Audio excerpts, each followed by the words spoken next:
Alger, en octobre dernier. Pour la première fois, des familles manifestent malgré la peur pour savoir où sont ceux que l'on appelle désormais les disparus. Qui sont-ils?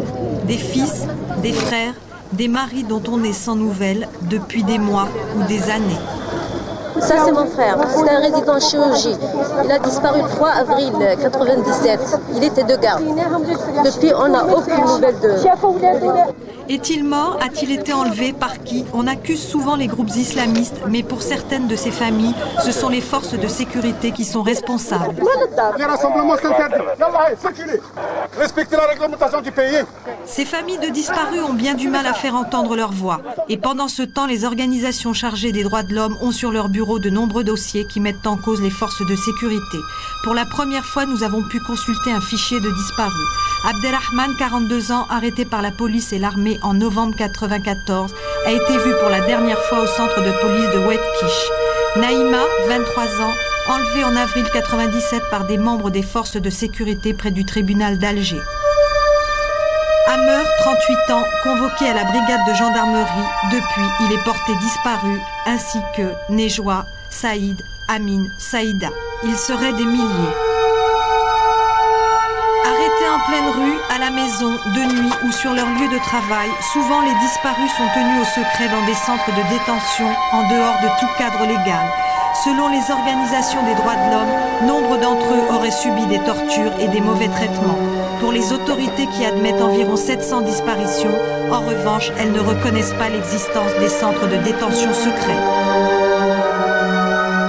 C'est complètement nié par les autorités algériennes. Alors que vous avez beaucoup de témoignages de gens qui sont passés par ces centres de détention secrets et qui vous expliquent les conditions dans lesquelles ils s'y trouvent, avec les tortures et mauvais traitements en particulier qu'ils doivent subir. Comment comptabiliser les disparus? Difficile, le système judiciaire algérien n'en a pas trace. Pourtant, les rapports des organisations internationales des droits de l'homme désignent la responsabilité de l'État. Human Rights Watch estime que dans les cas qui lui ont été soumis, l'implication des forces de sécurité est étayée par de nombreuses preuves, ce qui est le reflet d'une politique de disparition commanditée par l'État en Algérie. Fatima, 63 ans, depuis un an, elle pleure la disparition de son petit-fils Amin. Pendant des mois, sa famille l'a cherché en Algérie, a même témoigné à la télévision algérienne. Ces deux femmes racontent le parcours d'une famille dans l'incertitude. J'ai fait des recherches dans les casernes, je vous dis que j'étais à Blida, j'ai fait des recherches plusieurs fois là-bas, et j'ai été à Oran, j'étais de partout, j'étais à Ben Aknoun, j'étais de partout où il y a je sais où il y a des prisonniers, j'y vais. Est-ce que personne ne pouvait me dire quoi que ce soit? Ne pas savoir, je crois que c'est plus horrible que... Je crois que c'est plus horrible que tout, hein.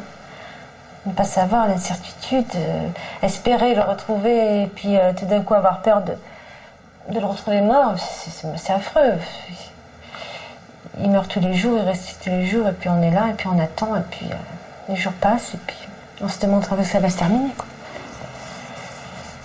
Une question que beaucoup d'Algériens se posent sur le dossier des disparus. Nous avons contacté les autorités algériennes, elles n'ont pas donné de réponse à notre demande d'interview. Mais pour Mohamed Tahri, avocat, actuellement en formation à l'ONU et qui a constitué près de 600 dossiers de disparus enlevés par les forces de sécurité, l'analyse est claire. Les arrestations ne se font pas au hasard, elles se font sur la base d'une liste de personnes qui sont citées soit sur la torture, donc quelqu'un qui cite des voisins, qui cite n'importe qui, et là on arrête ces personnes. Et le phénomène de la disparition était enclenché lorsque la justice ne pouvait plus répondre à la volonté politique de mettre des gens à l'ombre sans preuve. Alors question, pourquoi aurait-on organisé des centaines de disparitions et sur quels critères? Tout Algérien qui souffre est un danger. Et tout Algérien, donc, peut être ciblé, si jamais il manifeste son mécontentement dans son quartier ou dans son travail, de se retrouver un jour disparu. Aujourd'hui, le besoin de transparence est de plus en plus fort en Algérie. Malgré la peine, peu de familles que nous avons rencontrées sont enfermées dans la vengeance et la haine. Leur premier désir, revoir un jour leurs disparus.